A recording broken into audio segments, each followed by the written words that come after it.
Fox News alert right now. Horror unfolding overnight in Las Vegas. A 64-year-old gunman opening fire from 32 floors up in the Mandalay Bay Resort, which was towering over that right there, a packed country music festival. At least 50 people are dead, including 2 police officers who were off duty. More than 200 people hurt in area hospitals. All right, the gunshots sending people running for their lives, including concert headliner Jason Aldean.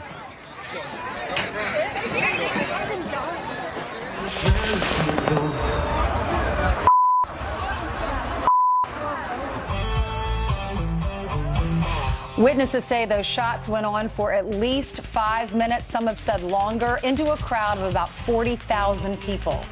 Meanwhile, this is a live look on the Vegas Strip, where right now the 64-year-old male suspect police have named is Stephen Paddock. He is dead. They believe he acted alone, but have taken a person of interest, Mary Lou Danley, into custody and are questioning her at this hour. She was named as a person of interest about 2 hours ago, and she has been detained by local officials. Now, let's go out to Adam Housley now, who has been talking to witnesses at the Strip all night. Adam, what is the very latest? Yeah, in fact, I was just looking at my text, guys, as you were talking to me, because one of our interns is inside one of the hotels here. I know, Steve, you mentioned that the hotels were shut down, and they were. In fact, there's still a lot of people that are considered to be witnesses that are being kept at some of the hotels and being gradually released. So if you do have a loved one, they may or may not have gotten in contact to you because they're in some of these hotels, and I know that some of them have cell service that is down. Now back to what's happened here. As you know, the horrific event now, more than 50 are dead. We were fearing the numbers would be very high because some of the people we met who were coming out within 30-40 minutes of the shooting here were walking out with blood all over them, talking about there were just one body after another. We know bodies were carried and found on the corner of basically the area across the street from New York. So two blocks up, there was a dead body found there. There's 3 down the street from where I'm standing right now. And then, of course, the many that are inside the facility behind me, which was serving as this concert. Now, one of the men who we met at some point during this morning, he came out and started talking to us, and he started talking in tactical terms. And right away, I knew he had to have been a first responder just from his terminology. When we started talking to him, he was a Los Angeles firefighter here with his wife celebrating a birthday. Ended up being one of the main guys inside, a hero, really responding and helping whomever he could. And here's how he explained how bodies and people were being moved out of this venue as shots were being fired. Take a listen. When we walked up on this earlier, I said that was probably used as a gurney. When I just met you, you walked over and you said, you know what that is? And I said, that's a freezer that's probably used as a gurney. So you're telling me that really was, they used it as a gurney, and the tables were inside were as gurneys as well. They were using everything we can. We're using the rails between the partitions in between. We were carrying bodies out with that as well. His name's Robert Hayes. He told stories about how he got his wife and their friends into a safe area. Then he and other people that were here, other first responders. This concert had a number of firefighters, police officers, military here to hear country music, and a lot of them sprang into action. The first man we met, the first person we met when we pulled up here, basically as we followed some of the tactical teams in, staying safely behind them, but also monitoring what they were doing. He was a security officer from New York, had come out here for the week to visit his mom, decided to work for 3 days and make some extra money, former Marine. He started telling me that he was pulling bodies out, and when we heard him tell us that story, right away we knew that we were in for something that we did not want to see or hear about. The next individual we bumped into was a kid, really. I don't even know how old he was. He's walking out with no shirt and he had blood all over him, and the blood was not his. Take a listen. I was here enjoying the concert just like every other fellow American here. And, you know, things happen, brother. You know, what goes on here isn't American. That's not what we're about, and this is not okay. Other people run, that's okay, that's on them. I'm here for everybody else. How many people did you help? How many people 7. did you see down? How many people did I see down? Probably close to 20. In various, obviously, conditions? Look, man, I'm not wearing any clothes up here. Everyone who I thought, you know, has passed on, they have an article of my clothing covering their eyes, covering part of their body. Everyone who I saw breathing, I help, man. It's tough to hear these stories all throughout the evening as people come and we still see some of the folks that are being interviewed that are still coming out at some point in here and there, people that may have been a little bit closer than others. We know that there are a lot of vendors here, as well as the 30,000 people inside. The area is probably a couple of acres in size, all told. It's a vacant lot across the street from the Mandalay Bay. The vendors were towards the back, so they were basically a little bit further out and away from the gunfire, and maybe obscured a bit by the trees to be able to kind of provide them some cover. That's where a lot of people ran to. We met one woman who was a vendor in the back, and she talked about how she ended up inside a beer truck. Take a listen. We thought it was fireworks, and then it just didn't stop. And I'm like, Debbie, that's not fireworks. And then people started running, and we asked what was going on, and they said it was a shooter, and then we realized it sounded like machine guns. It sounded like more than one machine gun, and it just didn't stop, like 30 minutes. What'd you guys do? We were hiding in a beer truck behind our booth and in a Budweiser truck for about 30 minutes. Incredible stories of survival that you, again, don't ever want to hear in a festival like this. People were here to celebrate. They were here to party. It was the end of a 3-day festival. And we know there were some children here. I know Ainsley asked that question last hour. There were a few children. What we've been told so far is, at least the first responders that were inside, including the firefighter Robert Hayes from Los Angeles, is that he did not see any. He pronounced at least 20 people dead himself. He did not see any children that were victims inside. You hope that is the case, and that continues to be the case, but you just don't know when you have numbers at least 50 dead at this point. Behind me right now, you can see over my right shoulder, guys, this is the live look out here. We've been moved our spot a little bit to give you a little better better view of the venue. Over my right shoulder, you can see the stage. That's where Jason Aldean was performing. That's where all the other performers were as well. And you can see how the stage backs up to the Mandalay. So basically, they do have some cover there, although the sides of the stage are just a cloth, basically covering. So that's obviously not going to stop a bullet. They would go off through the back of that stage and out to their vehicles where they took cover. In front of that stage is where a lot of the people were hit. And you can see, if you're on the 32nd floor shooting down, anybody who knows military tactics knows that the position of height is where you want to be, and clearly is a very clear shot. There is no obstructions whatsoever, straight down into where that concert venue is. And you can see there's still an ongoing investigation. There's still a lot of bodies inside here, guys. Adam, we don't know at this point, as we look at the perspective of the Mandalay Bay in respect to the Route 91 Harvest Festival across the street, they don't know yet how this guy was able to get these rifles, and apparently there were a number of rifles found in the room. Don't know how he got them into the hotel.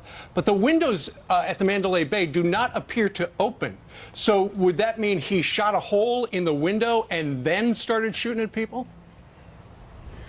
You know, Steve, good, two questions there. First of all, I've stayed at the Mandalay. We've done stories here, obviously, over the years. Getting into the hotels here, there are no metal detectors. Right. So people are bringing in big bags all the time. So you can bring, rifles can be assembled. So getting a rifle or something like that into a room, honestly, would not be hard at all. It'd be very easy to do. Secondly, I think these windows may open a little bit. If not, it would take nothing. I mean, obviously, if he has a high-powered rifle, it would take nothing to knock that out and be able to shoot out of it. I do know that how they entered the room was some sort of explosive, I'm told, to blow the door open to get into them. And that's what I was told by law enforcement inside. There were the thing that may have saved a lot of lives. I mean, 50 people dead is I just can't comprehend it, to be honest with you. We met so many people that saved so many lives, and you wonder if it hadn't been that many first responders here for a good time, they weren't here working, would those numbers be even higher? Hey, Adam, when you turn just around, the stories of survival. When you turn around, do you see any windows knocked out? Do you see any cardboard over one of the windows? No, Ainsley, it's a little bit too far. I mean, Eric Barnes and I, my photographer, we went around probably 2/3 of the crime scene, staying outside of it earlier this morning, live on the air. Mm-hmm. And even then, you couldn't really tell. I was looking up there because at that point they were hearing 36th floor, the 20th floor, a floor that was high. That's all, and clearly without obscurity. And at that point, I couldn't see anything when I was a lot closer. So from this angle, you can't really see where it is. Although I do see a blinking light up there in one of the windows. Don't know if that has anything to do with it, if that is connected whatsoever. But there's a blinking light, seemingly about a third of the way up. So, but when you're in Mandalay, it looks right down in that open lot where this party and concert was taking place. Very clear. Very clear. So, Adam, I want you to listen together. A lot of people just getting up right now. I know this horror you've been covering since 10:06 local time. You've been scrambled to help out and updating all throughout the night. But a lot of people have not heard what it was like when this gunman was subdued and killed. So let's listen to the police scanner and bring us back to that moment on the 32nd floor. We have the hallway contained, the room where the shots were fired from. It is contained right now. If you can avoid coming through those doors, please do. Suspect down in 135, 432 Mandalay Bay. I have the floor. Suspect down. No firearms.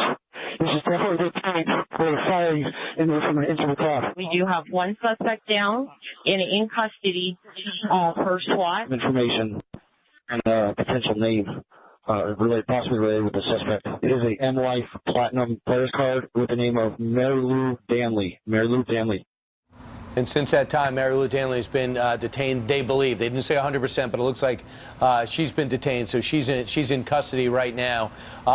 Adam, when it comes to the carnage that went from 20 dead to 50 dead, 2 of which are police officers off duty, and many more, is your sense that most of them were gunshot wounds, or could this be a lot of people being trampled because of the panic that ensued? Most of them are gunshot wounds, Brian. I mean, you had 30,000 people packed in there, 20 to 30, depending on the numbers, and it was packed in pretty tight. And as Robert Hayes, a firefighter, said, it's like shooting fish in a barrel. I mean, they're all right there. You don't have to be a good shot. He said he saw a lot of people with gunshot wounds to the head. Brian, we were here obviously covering OJ, and we were up overnight the other night. Well, I guess that must have been last night. It all runs together, night before last. And we had literally just gone to bed to be up to cover that story. And I got a phone call from one of our desk assistants in Los Angeles. One of our interns happened to be here, and she's going to come see us at some point when she's out. She's being waited to be interviewed in one of the hotels nearby. And, kind of groggy. I'd been asleep for like an hour, and she said, hey, Lexi needs to know what to do. And I'm like, what are you talking about? All of a sudden, you hear sirens in New York City. You hear them in cities around the country. You know what those sounds like. When you hear literally hundreds of sirens at the same time, all of a sudden you're like, holy smokes, what is going on? And we came down here, and you just see the people. You see the people in the police and tactical team, still in their tactical gear, and people coming out with blood all over them. I mean, it's hard to explain. And the sense when we got here was when I saw these kids coming out. I mean, kids, 20 years old, 19 years old, with no clothes on because they've given their shirt up to somebody to try to stop bleeding, and they have blood all over them. And then we met, Robert, the firefighter, and he said that he pronounced 20 dead himself.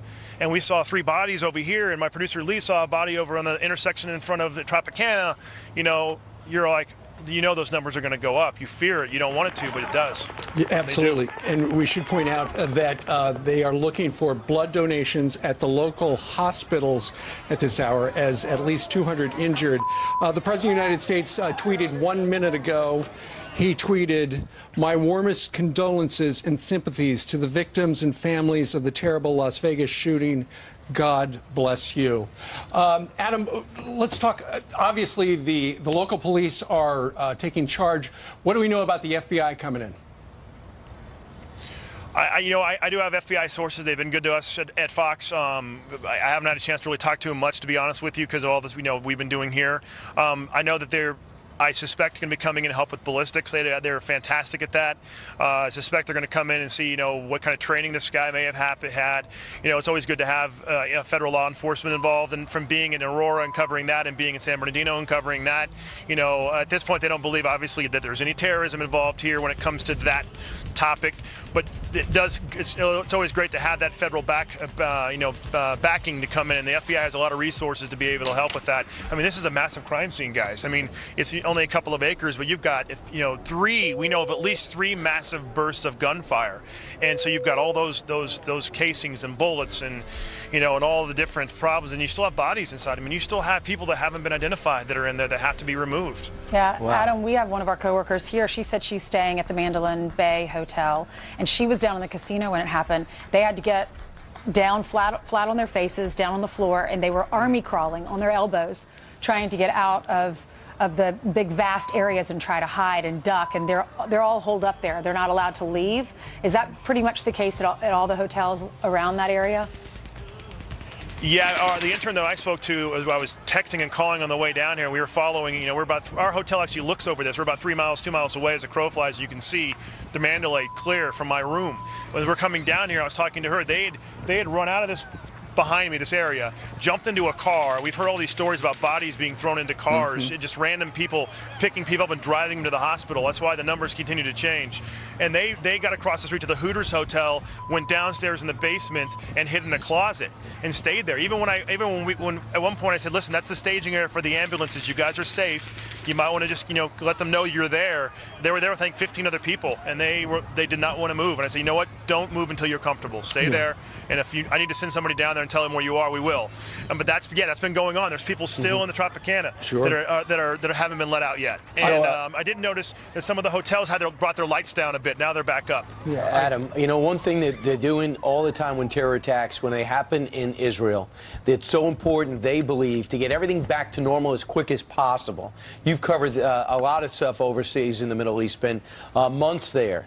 Is there a sense in Las Vegas that we want to get this as back to normal as quick as possible, or because it's still in a hot crime scene, are they still cording off a lot of things, telling people to stay out? You mentioned the Israeli. The first time I was there in Israel, the Israelis, the way they handle it. It's not like it's a Friday or Saturday night; it's a Sunday night. So for a lot of families, they went to bed. And this really started about 10 p.m. and we got here about 10:25 or so, maybe something like that. I don't know. It all kind of runs together. But so by the time the report started coming out, a lot of people had already gone to sleep. So I think a lot of people in Vegas this morning are gonna wake up and hear about the horror. And Vegas is a very interesting community. People come here from all over the world. I've had people contact us that are watching us on some of on Sky News from overseas, for example. And you have that element, people coming from all over the world here, but you also have an entirely separate city that people that live here that don't necessarily work on the Strip or even come to the Strip, and you kind of forget that because everybody's so tied to Las Vegas and the Las Vegas Strip. You don't realize that there's millions of people that live away from here, and that community is going to be hurting tonight. Great point. All right, Adam Housley live in Las Vegas. We thank you very much. I know you want to go gather some more information. It was in just about a half an hour ago that the sheriff out there in Las Vegas, Joseph Lombardo, gave the very latest, where he told us that at least 50 have been killed. If you missed it, here's the sheriff. We have located the vehicles that I had put out in the first briefing, and we believe we're confident but not 100% sure we have located the female person of interest. So I want the people to feel confident and calm in that aspect, that we've accomplished a lot in a short period of time. Now, the number of injuries, I do not know yet, but we are looking in excess of 50 individuals dead and over 200 individuals injured at this point. I do not want to give you an accurate number and it be wrong, so subsequently, that is why I'm portraying it in that manner. Now, the suspect, I am going to provide you his identity at this point. His name is Stephen Paddock. Last name spelled P-A-D-D-O-C-K, with the date of birth of 4/9 of 1953. As far as his history and background, we haven't completed that part of the investigation yet, but we located numerous firearms within the room that he occupied, and that's, like I stated earlier, it's going to be a long and tedious investigation. He is right about that. All right, we just heard the president's tweet, and the White House has just put out a statement. The president has been briefed on the horrific tragedy in Las Vegas. We are monitoring the situation closely and offer our full support to state and local officials. All of those affected are in our thoughts and prayers. Wow, so we're trying to find out more information on Stephen Paddock, who he is, what he was up to, besides making that country music festival close with death and destruction. Let's bring in now former NYPD Lieutenant, Army veteran, Dr. Darren Porcher. Doctor, welcome back. Well, thanks for having me. Unfortunate circumstance. Yeah, bad circumstances. The worst mass shooting in American history, done from up top, 32nd floor, shooting down on what turns out to be a packed country music audience. First off, What's your sense about what we know so far?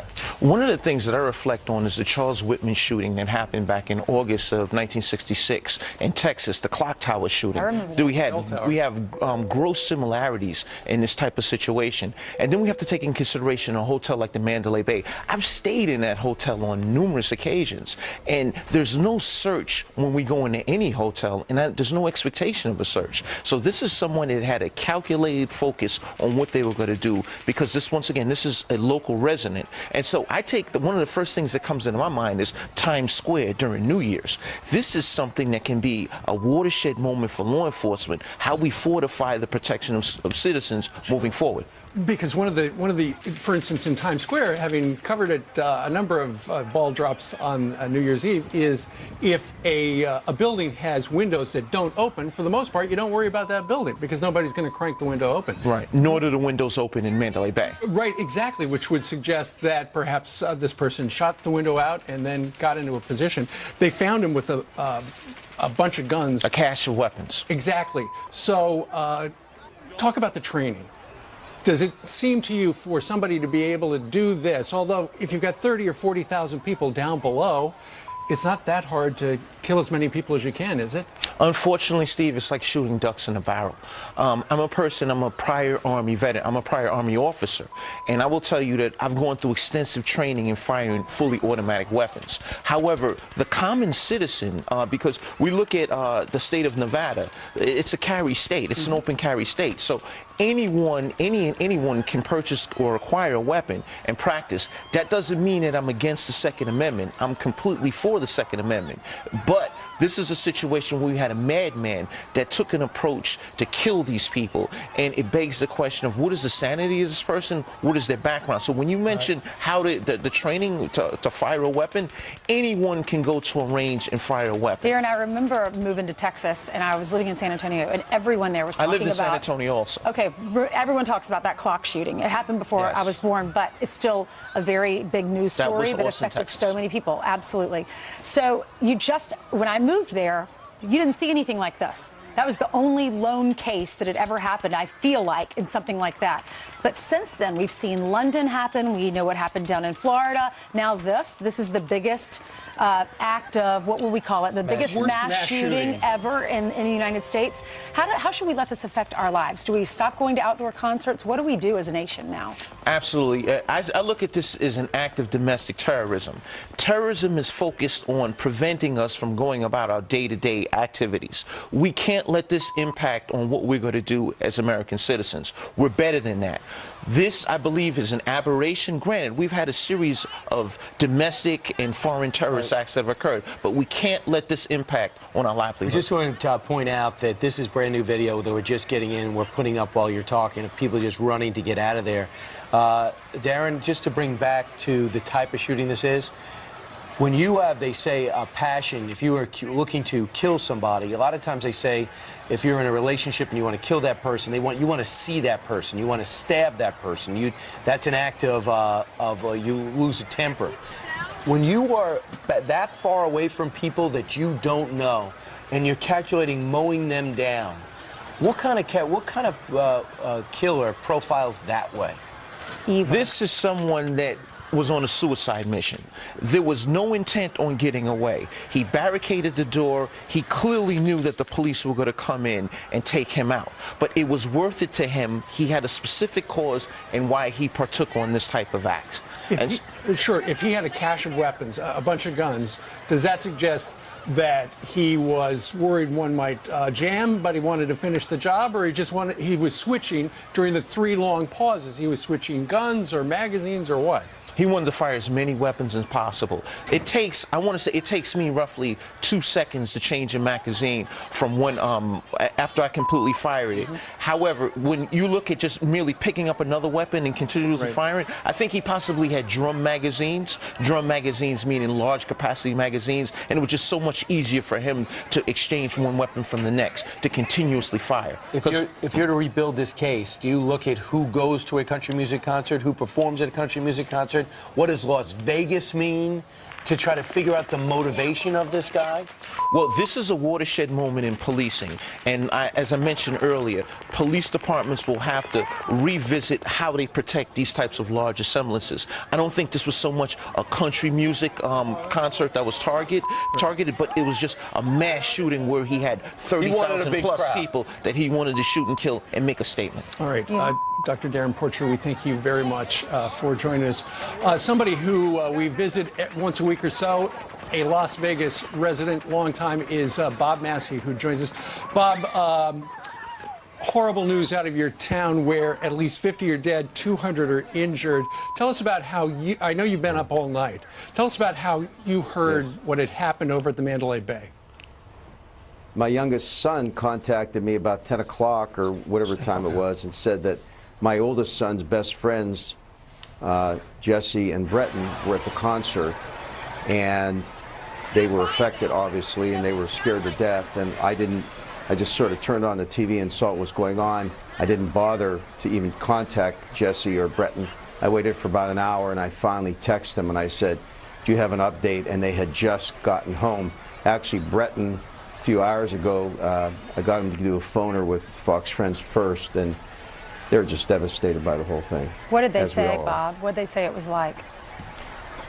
Breton's from Australia, Jesse's from Canada. They were with 2 or 3 couples, and actually they just said it was just like something out of a movie that you would, like a Die Hard concept, you know, that they heard these things, they had no idea what it was, and then they just realized, they saw people that were full, blood all over them, and then they said that they sort of ran, and there was a fence area that we keep hearing about, which Breton said was actually a blessing for whatever reason. It may have been a protection.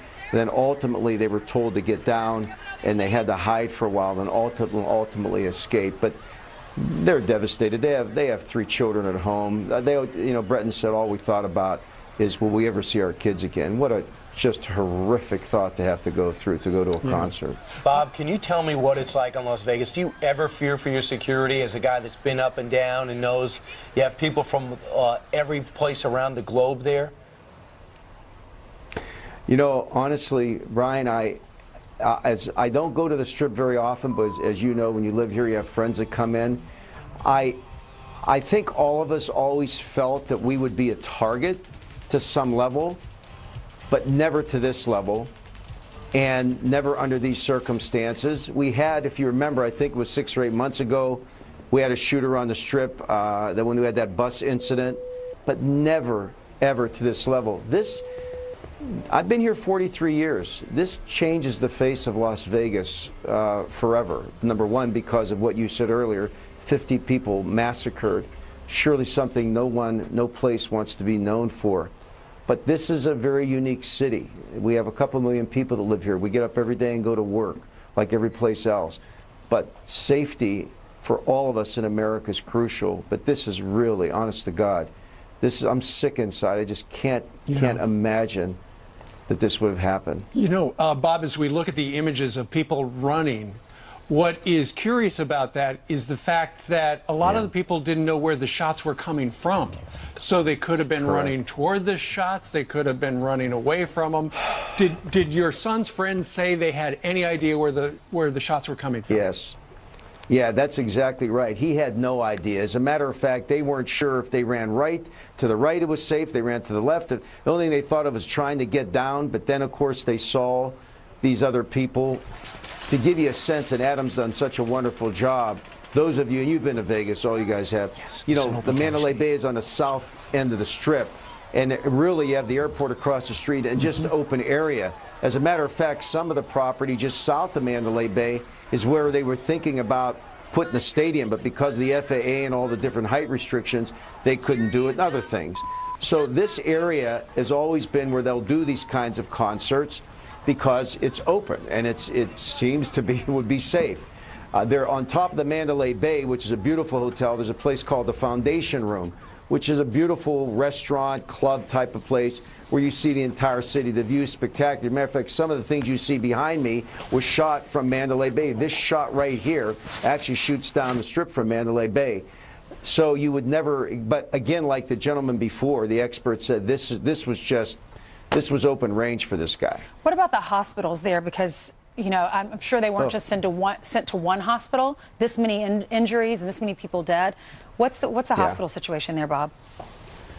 UMC, which has a tremendous trauma center, is fantastic. So they went to UMC, they went over to Sunrise Hospital, probably all over the place. As a matter of fact, I heard earlier this morning that actually there were so many injured people that I believe that some were asked, some of the people that survived and had transportation were actually asked to transport some of the wounded that were not fatal to the hospitals because they just didn't have enough emergency vehicles to do it. So some people were asked, could you take these people? And of course, as good people do, that's what happened. Right, Bob. Also, we find out that there is a push now for people to donate blood. With 50 who've lost their lives and 200 plus hurt, they need blood in the area. So let's make sure you get that word out for everybody. Absolutely, absolutely, very much so. I mean, I will tell you, between whatever we're doing, my sons and I, my brothers, we're going to do whatever we have to do, as everybody should. It's a very important point, Brian. Please, for the rest of the show, push that out, because it's so important for Here's people what to the Las know. Vegas police just put out. They just tweeted this out. If you would like to donate blood for the injured victims of the Strip shooting, visit the Labor Health and Welfare Clinic at 7135 West Sahara. Right. All right. Yep. Thanks, Bob Massey. Appreciate it. Thank you, Bob. You know, it's interesting Thanks. thinking a lot of people in Las Vegas might not even know that this has happened. Yeah. Because they went to bed last night before this happened and they haven't woken up yet. They're 3 hours behind us. You might be thinking they would be covering the Canadian terror attack with an ISIS flag assailant, or what happened in France as they try to see what another terror attack perpetrated on them. But instead, we have this. And I tell you what, as you can see, so many of these images and film clips are from Twitter and Facebook, etc. It's really been able to paint the picture of the confusion, but also the deadly sound. And you can hear it right there. You hear that? Those are the shots.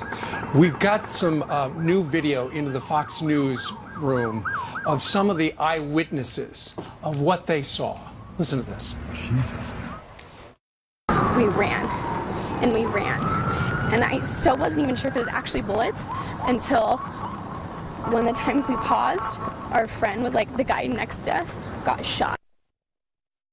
There were so many people, just normal citizens, doctors, cops, paramedics, like nurses, just off duty.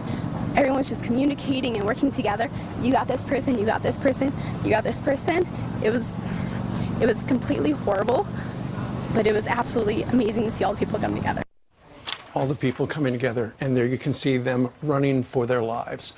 It is 4:33 right now in Las Vegas. Let's bring in a panel to talk about what has happened. We've got Dr. Darren Porcher, former New York City Police Lieutenant and Army veteran, here in the studio. Also, Lieutenant Colonel Michael Waltz, former Green Beret Commander and Counterterrorism Advisor to Vice President Cheney, and Dan Bongino, a former New York City police officer and former Secret Service agent, along with Aaron Cohen. He's a former member of the Israeli Defense Forces Special Operations Counterterrorism Unit and also manufactures law enforcement products for terrorism readiness. All right, Dan Bongino, let's start with you. I know you've been watching the coverage this morning. Your thoughts? Well, this is obviously a nightmare scenario, Steve. A shooter from an elevated position. I mean, think about why that's so tactically distressing and dangerous. All of the cover and concealment options go away.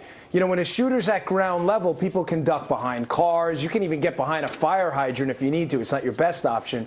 But a shooter from an elevated position like the 32nd floor takes all the cover and concealment options out of the way, and everything you've been told to do, hit the ground, hit the deck, get low, those options don't work anymore. So really, this is an unbelievable tragedy and a nightmare scenario for law enforcement. Aaron Cohen, I know you have domestic experience here and, of course, with Israel. This is impossible to thoroughly prevent, wouldn't you say? Yeah, it's impossible to prevent, but hopefully there will be lessons learned from this attack that can be applied to prevent or respond better to future attacks. I think everybody agrees that it was just a question of time until we see some type of domestic terror attack in Las Vegas. Obviously, it's a huge target. It's a massive tourist destination. But this is obviously as bad as it can get. And I think it's really important to just try and learn as many lessons as we can from this attack in order to honor the memory of those who were killed and those who were injured, to be able to use it to prevent future attacks. And I'm sure that there'll be a lot of lessons learned moving forward in terms of stacking up that layering for future mass crowds gathering together in Vegas moving on. Colonel Waltz, as a former Green Beret commander, what strikes you in this situation?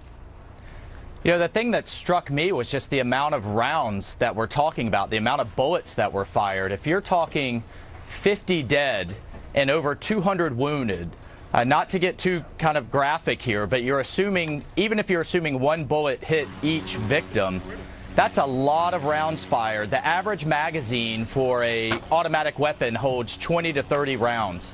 So this, this shooter, this perpetrator, was either had some type of drum magazine, had some type of illegal, what we call belt fed, or was doing a lot of magazine changes, which actually takes a lot of training to be able to do quickly. And to me, that may suggest some type of law enforcement or military training. I'll be very curious to hear what his background is. Sure, and you mentioned the drum magazine. Dr. Porcher had mentioned that as well here in the studio. We don't know, we know the guy's identity, Steve Paddock, 64 years old. They found a bunch of guns in the room with him. Currently, they're executing a search warrant at his house in the Las Vegas area.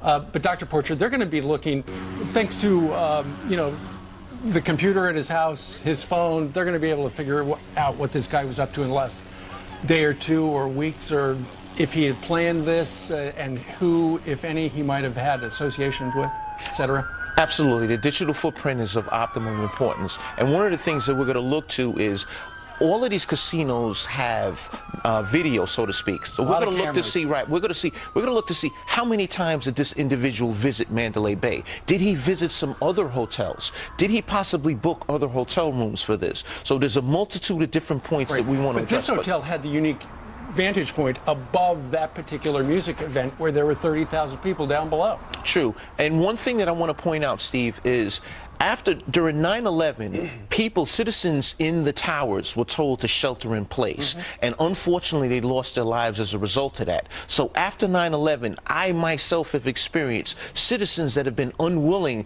to partner with law enforcement, or basically listen to law enforcement's tactics or what they're being told. And they've actually run out of these buildings. And something like this can be a real difficult challenge for the Las Vegas PD. Because how do you tell people to shelter in place in a situation where you have someone at an elevated area shooting down?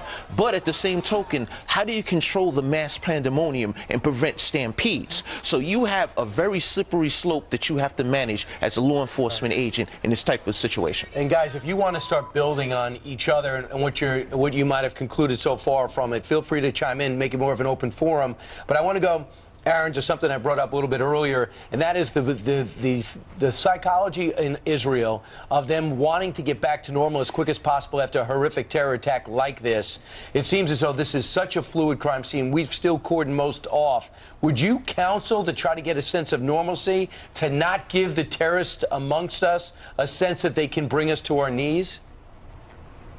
Absolutely. One of the most important lessons that we've learned with terrorism is that what drives terrorism is psychology. And what I mean by that is whoever's more scared is losing. That's why we take such an aggressive stance towards not only hunting terrorists, via plainclothes and undercover units, who go into these terrorist dens and literally kidnap them to bring them back to Israel. But we use the same aggressiveness when we're responding or when we're training our first responders to respond. And what we've learned in Israel is that getting back on your feet is the most critical thing, because what the terrorist wants is for you to be fearful, for you to be afraid. And so the tactics are aggressive. How quickly we clean up and get back to life is aggressive. Israel collectively is a pretty, tough citizenry where everybody serves in the military, and it's absolutely imperative that, here's another point also. Unfortunately, it's in times like this that you also sometimes see the best of people, and I think that's one of the things that brings Israelis together collectively as a people. Israel can be very polarized and divided when it comes to politics, but the fact that everybody serves in the military, it's a conscript army, and that everybody has some sense of duty, it really does bring out the best in people, like we saw with that gentleman when Adam was interviewing him earlier. And I think that we see some of the best of our Americans, unfortunately, in these attacks, but again, it's a weird thread that pulls us together, but it's definitely one of the things that unifies Israel. But this clown, this guy's a coward. I mean, this guy sits in it on the 32nd floor and shoots at people staring the other direction. You don't get more cowardice than that. Wouldn't you agree, Colonel? You know, Brian, it boggles my mind what is going through someone's mind to just sit there and literally mow kids down, young kids who are at a concert. And we were talking earlier about how this is just, you know, the most horrific of scenes for law enforcement to deal with. It also is for our emergency responders, and that these are all going to be primarily headshots, which are immediately fatal and almost impossible to treat. But, you know, there's another thing that strikes me here. I think anybody who's in the security business has been watching this happen across Europe, has been sadly waiting for the other shoe to drop for this to happen in Vegas, in the sense that whether it was a truck attack or whether it was a bombing or whether it was this type of active shooter, Al-Qaeda and ISIS have been pushing this on their online forum for several months now. And in fact, about 4 to 5 months ago, it was reported that Al-Qaeda was encouraging an attack in Las Vegas. Now, I'm not saying this is internationally inspired terrorism. No, it's not. We've actually just learned it's not connected to terrorism. And we do know, according to police and recent information that was released, that he was known to authorities there in Vegas. Now, Dan, I wanted to ask you. I'm sorry. Go ahead, Colonel. Oh, no. I was just saying, though, that the whole world, whether it's foreign or domestic terrorists, saw this as a target-rich environment, and that is sick and sad. Well, Dan, I wanted to ask you, in your experience, former Secret Service agent, former NYPD officer, in your experience, would someone have seen something or known something about this guy in advance? Yes. Yeah, most likely they did. I mean, when the Secret Service did a study on school shootings after Columbine, what we found out, one of the real key takeaways, was that the shooter had actually told people in many cases about the event before, Ainsley, and nobody took him seriously in many of the cases they studied. So the likelihood is, as they reverse engineer this horrible event, I think you're going to find out that either a neighbor, an associate, a friend, or a family member said, you know, there were some indications there that something was wrong, or he may have even said something about this beforehand. That's the worst part of this whole thing.